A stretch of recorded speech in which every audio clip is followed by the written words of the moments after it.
বিসমিল্লাহি রহমানি রহিম। বিশ্ব আধ্যাত্মিক জ্ঞান সঞ্চার দরবার শরীফের প্রতিষ্ঠাতা আমার মুর্শিদ কেবলা গাউসুল আজম শামীম আলী চিশতি দরবার হইতে আমি কুলসুম চিশতি আপনাদের সকলকে জানাই আন্তরিক শুভেচ্ছা ও অভিনন্দন। আমার মুর্শিদ কেবলা গাউসুল আজম শামীম আলী চিশতির লেখা গ্রন্থ থেকে কিছু তত্ত্বকথা আলোচনা করিব। আশা করি আপনারা সবাই আমার আলোচনাটি মনোযোগ ও ধৈর্য সহকারে শুরু থেকে শেষ পর্যন্ত সম্পূর্ণ আলোচনাটি শুনিবেন। আমি আজকে যে আলোচনাটি নিয়ে হাজির হলাম সে আলোচনাটি হলো নারীর জীবন বেশিরভাগই বিফল হয়। এই নিয়ে কিছু তত্ত্ব আলোচনা। হ্যাঁ, নারীর জীবন বেশিরভাগই বিফল হয়ে থাকে। রাবেয়া বসরির মতো আম্বিয়াতুল কুবরা কমে গেছে। রাবেয়া বসরির মতো কামেল নারী আশা করা যাচ্ছে না। কেন যাচ্ছে না? কারণ এই জগতে মেয়ে মানুষের বেশি মায়া সংসারের প্রতি এবং ছেলে মেয়েদের প্রতি। এমন মায়া জালে আটকে পড়ে যে ইচ্ছে করিলেও মায়া কাটাইতে পারে না। ছেলের জন্য জান দিয়ে দেয়, মেয়ের জন্য জান দিয়ে দেয়। 24 ঘন্টায় এই নিয়েই চিন্তা।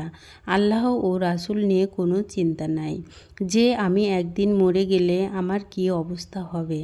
যদি দেখা যায় একজন নারীর নামাজে বা কোনো ইবাদতেও যদি বসে, সেইখানে বসেও সংসার ও ছেলেমেয়ের চিন্তাই করিতে থাকে। দিন দিন দেখা যায় মায়াজালে ভাসতেই থাকে। একদিন দেখা যায় 80-100 বয়স হইয়া যায়, তারপরেও সংসার ছেলে মেয়েই করিতে থাকে। দেখা যায় অনেকে মুর্শিদ ধরেও ঠিক হয় না, সংসারের মায়াজালে বন্দী হয়ে থাকে। মুর্শিদ আল্লাহ ও রাসূল কপালে আর জুটল না। তাহলে আল্লাহ ও রাসূল পাইতে কি এমন পদ্ধতি নাই যাহা করিলে আল্লাহ ও রাসূলকে লাভ করিয়া এই পৃথিবী ত্যাগ করা যায়? পদ্ধতিটি হলো সংসার আছে, আমার ছেলে মেয়ে আছে, আমার সব কিছুই আছে, কিন্তু এগুলোর পাহারাদার মনে করে থাকবো, কিন্তু আমার এটা আমার সেইটা এই ভাব রাখা যাবে না। সবই আছে, আমার কিছুই অন্তরে জায়গা দেওয়া যাবে না। অবশ্যই একজন কামেল মুর্শিদ ধরতে হবে। সেই মুর্শিদের কাছে রুহানিয়াতের শিক্ষা নিতে হবে এবং রুহের উদ্ধার করিতে হবে। এই দুনিয়া সব কিছুর প্রতি মায়া কমায়া দিতে হবে।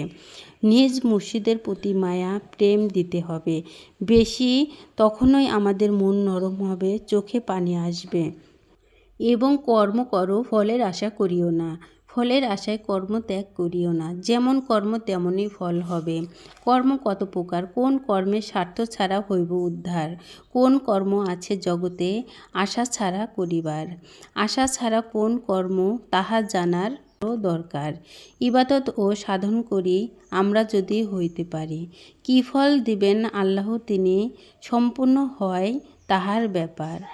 কোনো কিছু পাইবার আশায় ইবাদত করব না, হায় যাহা ইচ্ছা করুক আমায়, করব শুধু কর্ম তার।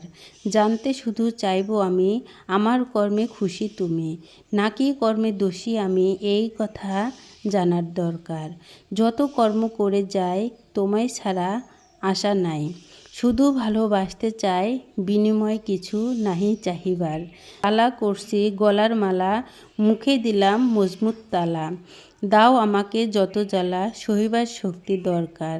তোমার ধনের আশা নাই, যদি আমি তোমায় পাই, তাহাও তোমার ইচ্ছাতে চাই, শুধু করব কর্মকার।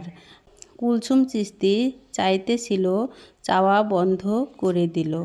স্বার্থের আশা না করিলেও ইচ্ছে যাহা হয় স্রষ্টার। আমি যে আলোচনাটি আপনাদের মাঝে করেছি, এই আলোচনাটি আপনাদের কাছে কতটুকু ভালো লেগেছে? যদি ভালো লেগে থাকে আমাদের এই চ্যানেলটি সাবস্ক্রাইব করে দিবেন। সামনে আরও ভালো ভালো আলোচনাগুলো পেয়ে যাবেন। সামনে আপনারা কী ধরনের আলোচনা চান আমাদেরকে কমেন্টে জানাবেন। আমরা চেষ্টা করিব আপনাদের পছন্দ মতো আলোচনা নিয়ে আসতে এবং শোনাইতে। আমার এই আলোচনাটি করতে যাইয়া কথা ভাষার ছন্দে যদি কোনো ভুল হইয়া থাকে, তাহলে আমাকে ক্ষমা ও সুন্দর দৃষ্টিতে দেখিবেন। আমার জন্য দোয়া করিবেন। সর্বশেষে সকলের চরণে হাত রেখে একটি কথা বলতে চাই, আল্লাহ গোপনেরও গোপন। সেই গোপনকে পাইতে হলে একজন কামেল মুর্শিদের কাছে যাইয়া বায়াত গ্রহণ করে সেই গোপন ইবাদত সাধনার মাধ্যমে আল্লাহকে লাভ করিতে হবে। সকলে ভালো থাকবেন, সুস্থ থাকবেন। আল্লাহ হাফেজ।